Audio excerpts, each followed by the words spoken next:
Assalamualaikum warahmatullahi wabarakatuh. Kami dari kelompok satu di sini akan membahas soal dan pembahasan dari penjualan aset tetap antar perusahaan. Pertama di sini saya akan mengenalkan anggota kelompok kami, yaitu yang pertama ada saya sendiri Ahmad Rizal, lalu yang kedua ada Rizky Kusumananda, lalu ada Andika Triaji, lalu ada Azharid Maharani, dan ada Bentik Novita. Yang pertama di sini ada RMK atau resum dari bab tersebut, yaitu yang pertama penjualan downstream. Penjualan downstream itu penjualan downstream dari aset non depresiasi, di mana definisinya itu induk menjual aset tak disudutkan seperti tanah dan yang tidak disudutkan lainnya kepada anak. Lalu dampak konsolidasinya itu dapat ditangguhkan dan dieliminasi karena belum direalisasi secara eksternal, tidak ada penyusutan depresiasi. Lalu yang kedua, penjualan downstream aset depresiasi. Penjualan downstream aset depresiasi itu seperti induk menjual aset kepada anak, namun aset yang dijual itu dapat disusutkan seperti halnya mesin, bangunan, dan yang lain-lain. Lalu dampak konsolidasinya itu dapat ditangguhkan dan dieliminasi depresiasi anak disesuaikan ke nilai induk buku dan ada dampak pajak tanggungan.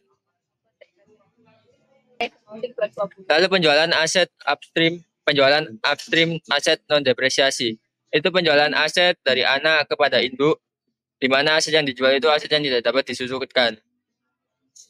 Lalu untuk penjualan upstream aset depresiasi itu adalah penjualan upstream, di mana anak menjual ke induk dan aset yang dijual itu dapat disusutkan seperti halnya mesin, bangunan, dan yang lain-lain. Yang pertama, soal pertama di sini soal non depresiasi upstream. Pada 3 Januari 2018, P mengakuisisi 60% saham beredar dari S untuk pemegang kendali pada 1 Juli 2018. S menjual tanah kepada P dengan harga 230 juta. Tanah tersebut diperoleh S dengan harga 200 juta. Pada akhir 2019, tanah tersebut dijual ke pihak ketiga dengan harga 280 juta. Diketahui net income S pada 2018 dan 2019 adalah 100 juta dan 150 juta.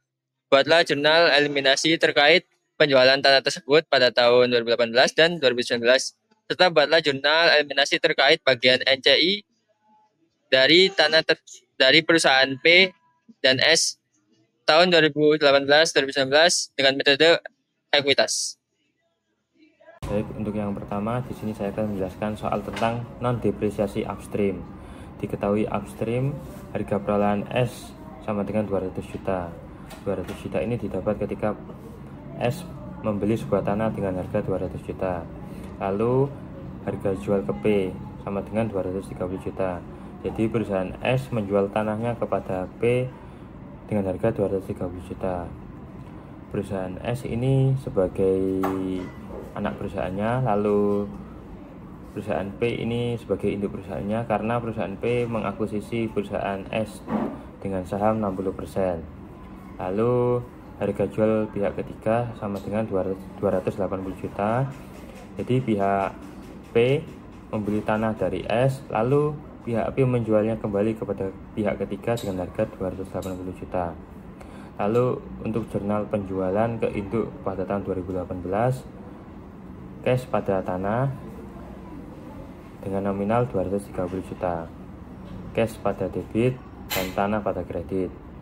Lalu jurnal penjualan induk untuk tahun 2019 yakni investment di debit dengan nominal 138 juta. 138 juta ini didapat dari 230 juta dikali dengan 60%. 60% kepemilikan saham. Lalu untuk NCI-nya dapat dengan nominal 92 juta. 92 juta ini pada debit dan didapat dari 230 juta dikali dengan 40%. Lalu tanah pada kredit dengan nominal 230 juta. Lalu untuk jurnal penjualan ke pihak ketiga pada tahun 2019, cash pada debit dengan nominal 280 juta, tanah pada kredit dengan nominal 230 juta, lalu keuntungan atas penjualan tanah sebesar 50 juta pada kredit. 50 juta ini didapat dari 280 dikurangi dengan 230 juta. Lalu untuk jurnal mencatat income pada tahun 2019, income from S sama dengan 90 juta pada debit, didapat dari 150 juta dikali dengan 60%. Lalu investment pada S sebesar 90 juta pada kredit. Lalu NCI share sebesar 60 juta didapat dari 150 juta dikali dengan 40%. Lalu NCI pada kredit sebesar 60 juta. Selanjutnya di sini soal non depresiasi downstream, yaitu pada 3 Januari 2018 P mengakuisisi 80% saham beredar S untuk pemegang kendali pada 1 Agustus 2018 P menjual tanah ke S dengan harga 120 juta. Tanah tersebut diperoleh P 5 tahun lalu dengan harga 80 juta. Pada akhir 2019, tanah tersebut dijual ke pihak ketiga dengan harga 200 juta. Buatlah jurnal eliminasi terkait penjualan tanah tersebut dengan menggunakan metode biaya pada tahun 2018 dan 2019. Oke, selanjutnya kita akan membahas soal nomor 2, yaitu tentang non-depresiasi downstream. Jadi harga perolehan P, tanahnya kan dibeli 5 tahun lalu dengan harga 80 juta. Kemudian tanah ini tuh pada 1 Agustus 2018 dijual oleh P ke S dengan harga 120 juta. Nah, kemudian pada akhir 2019 tanah ini dijual ke pihak ketiga dengan harga 200 juta. Jadi P ini membeli tanah 5 tahun yang lalu dengan harga 80 juta, kemudian pada 2018 jadi 120 juta, dan pada 2019 jadi 200 juta. Untuk jurnalnya, jurnal penjualan ke anak 2018, kas di debit sebesar 120 juta, pada tanah di kredit 120 juta, kemudian jurnal penjualan ke anak 2019, investment di S 120 juta debit, kemudian tanah di kredit 120 juta, kemudian jurnal penjualan ke pihak ketiga 2019 itu ada kas di debit sebesar 200 juta, dan di kredit ada tanah 120 juta, dan keuntungan atas penjualan tanah sebesar 80 juta. Soal ketiga, soal depresiasi upstream. PT Matahari merupakan anak entitas PT Bulan dengan kepemilikan sebesar 60%. PT Matahari membeli sebuah mesin dengan harga 300.000 pada tanggal 1 Januari 2020. Mesin tersebut diperkirakan memiliki umur manfaat 5 tahun tanpa perhitungan nilai residu. Pada 1 Januari 2022, PT Matahari menjual mesin tersebut kepada PT Bulan sebesar 100.000. Diminta yang pertama A. Menyusun tabel penyusutan, menghitung depresiasi dengan metode garis lurus. Yang B. Ayat jurnal untuk mencatat depresiasi pada 31 Desember 2021. Lalu yang C. Mencatat ayat jurnal penjualan mesin apabila nilai bukunya dicatat dengan metode garis lurus. Lalu yang D. Mencatat ayat jurnal penjualan mesin. Diasumsikan mesin telah dijual penjualan tahun lalu dicatat pada tahun setelahnya. Baik, untuk soal yang nomor 3 ini diketahui harga perolehan mesinnya itu 300.000 dengan umur manfaatnya selama 5 tahun.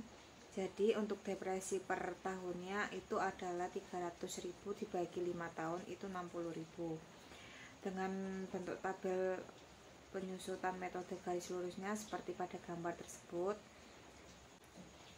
di mana untuk tahun 2020 itu beban penyusutannya 60.000, akumulasinya tetap 60.000. Jadi 300 dikurangi 60 hasilnya 240.000. Terus untuk yang tahun 2021 itu beban penyusutannya 60.000, akumulasi penyusutannya 60.000 ditambah 60.000 jadinya 120.000. Terus 240.000 dikurangi 60 jadinya 180.000. Kemudian untuk pada tahun 2022 itu beban penyusutannya 60.000, akumulasinya 120.000 ditambah 60.000 itu 180.000. Kemudian nilai akhirnya 120.000.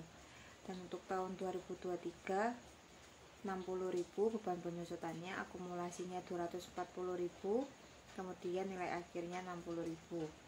Kemudian untuk yang tahun 2024 beban penyusutannya 60.000, akumulasinya 300.000, untuk nilai akhirnya 0.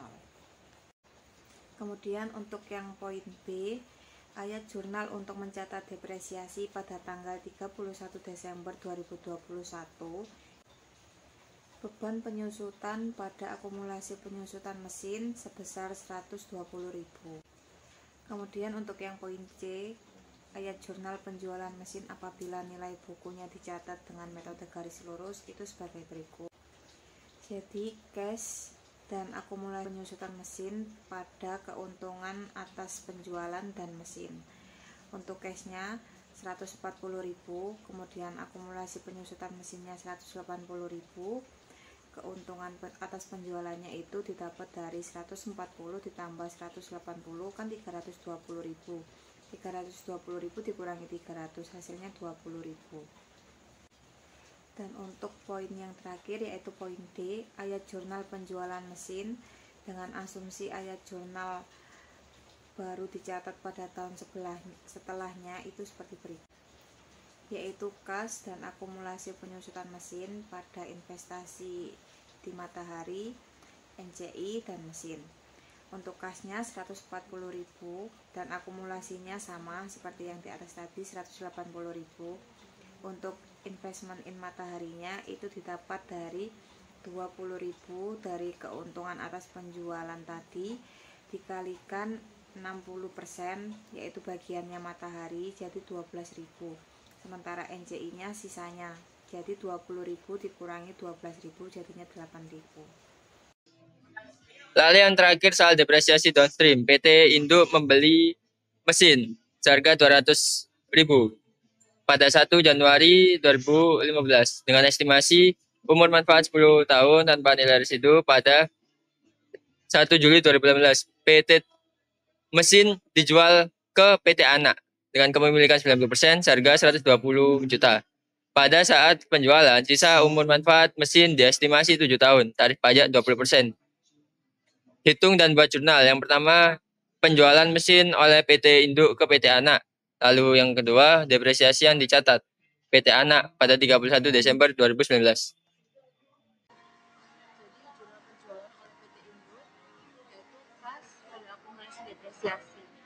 Kas sama dengan 120 juta, akumulasi depresiasi sama dengan 90 juta, mesin 200 juta, dan harga penjualan mesin yaitu 10 juta.